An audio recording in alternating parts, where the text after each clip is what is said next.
taken by the application. As a troubleshooting guy, you need to know, where do I troubleshoot? Where could be the problem? What was the path taken at maybe some time in the past? Or, as I'm troubleshooting as the issue is happening, what is the path been taken by the packet from point A to point B, right? So let me introduce you TraceFlow. This is a new feature in NSX 6.2. What it gives you is the ability to inject an artificial packet, an application packet. You can basically customize the headers. You can specify it's an ICMP, TCP, UDP, port number, source port, destination port. You can specify what kind of size of the packet just to test the MTU settings and other things. And what it does is it injects the packet from a VNIC that you specify. The VM doesn't know that the packet was injected because it is an artificial packet being injected. It takes the natural course of its path through the system. So if it needs to be switched, it will be switched. If it needs to be going through the firewall policy for evaluation, it will go through that. If it needs to be routed, it will be routed. And at every point of time, we'll basically send the observations back to the manager. So basically, it's like a trace route, but it's a much glorified trace route. And it will tell you if a packet gets dropped on the firewall, which rule dropped it, or if the packet was allowed, which firewall rule allowed it. So it's going at a more granular level. So I'm going to do a live demo, keeping my fingers crossed here with the connectivity and everything. But what I'm going to show is basically I'm going to pick two VMs. I have a web VM connected to a web tier or a web logical switch. I have an app VM on an app logical switch, and they connect through a distributed logical router in my net topology. That means they are at a layer 3 hop away. That means when I try to inject a packet from the web VM to the app VM, it has to basically route and switch and then go through. And also at the same time, it goes through the firewall process as well. So let's do a live demo here to see if it works. Yeah.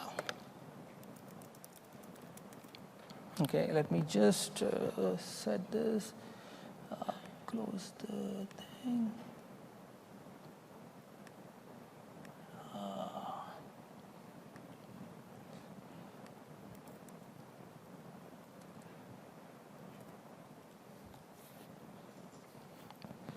Let me just switch it over. Just logging into my vCenter seems slow over the VPN right now.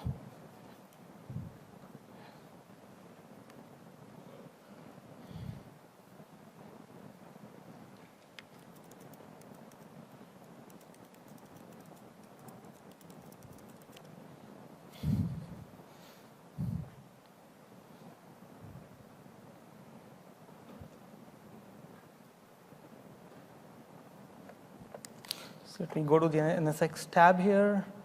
So you will notice that this is running NSX 6.2. And in the UI, I see the tools section. There is a new tool called TraceFlow. Let me click on that. Yeah, OK, good. So what we can see here is in the tool, I can specify the traffic type. So I can specify a unicast, L2 multicast, L2 broadcast, just to test how multicast and broadcast is treated within the NSX domain. I'll leave it as unicast for now. I can select the source VNIC in this case. So I'm going to do is I'm going to select the web VM as we saw. And when I select the web VM, it lets me select the VNIC because the VM may have multiple VNICs. So it needs to know which VNIC to inject the packet into. And if my NSX manager /VC knows the MAC address and IP address of the VM, it will populate it. If it doesn't, then it will prompt the user to basically say, hey, I didn't learn the MAC address, IP address. MAC address is easy. The IP address is something which needs learning from either DHCP or ARP snooping or through VM tools and stuff like that, right? So it will populate that. In my case, I have VM tools, so it knows the MAC address and the IP address. I can specify an IP address as a destination for that particular trace flow. It can be a layer 2 trace flow, meaning it needs to be in the same subnet as my web VM. If it is a layer 3, which means it's something else. If I do a layer 3, the MAC address doesn't matter because it's going to be the router's MAC address next hop, right? So which is the DLR's MAC address. In my case, what I'm going to do is make my life easy and prevent me from typing. So and doing typos. So I'm going to just select the app VM here, click on the VNIC, and then click OK. The next one is basically I have options to select the traffic type. By default, it's ICMP, but I can specify TCP, for example. Let me just put it as 8443. I know that's basically allowed through the firewall, hopefully. I'll do the flag as SYN. Just let me see. I think ACK is on, it's not necessary because SYN is a firewall, stateful firewall, so SYN packet should be sent. If I don't send SYN, then the firewall just drops it right away, right? And then I can specify the timeout. Timeout is basically how long the UI should wait for the observation to come back, right? So I'm just leaving it at this 10,000 milliseconds. I can specify the frame size here. And then now let me just make sure that I have SYN, and then I hit a trace. And it's loading the trace flow here. Let's keeping my fingers crossed.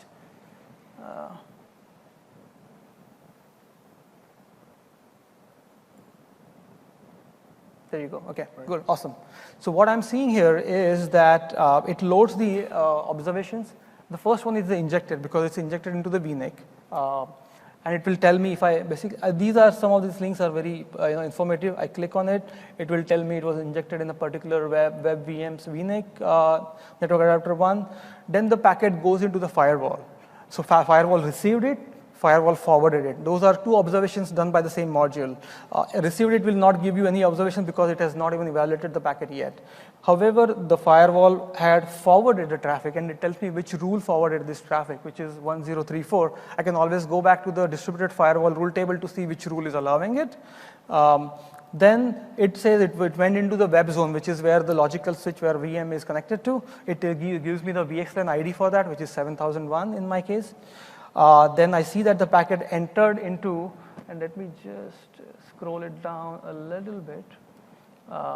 So it entered into web zone, which is my 7001, and then it actually exited into the app VM, which is app zone, which is 7002. So it tells me which logical switch it was routed to. And then I see that the packet actually left the host, which is .73 in my case, and then it went into .100, which means the packet was actually encapsulated into VXLAN, sent over the wire, received on the other end, so it made it through the physical fabric and popped up on the other side. And then I see actually the observation says dropped. So maybe my firewall rule did not allow it to go to the application VM. So I had rules defined in such a way that the firewall is not allowing traffic to go to the app VM itself, right? So it kind of gives you an idea about if the traffic is getting dropped, where it is getting dropped, if it is making through, at what point it got dropped and all that stuff. So it actually gives you a nice view into the flow of the traffic.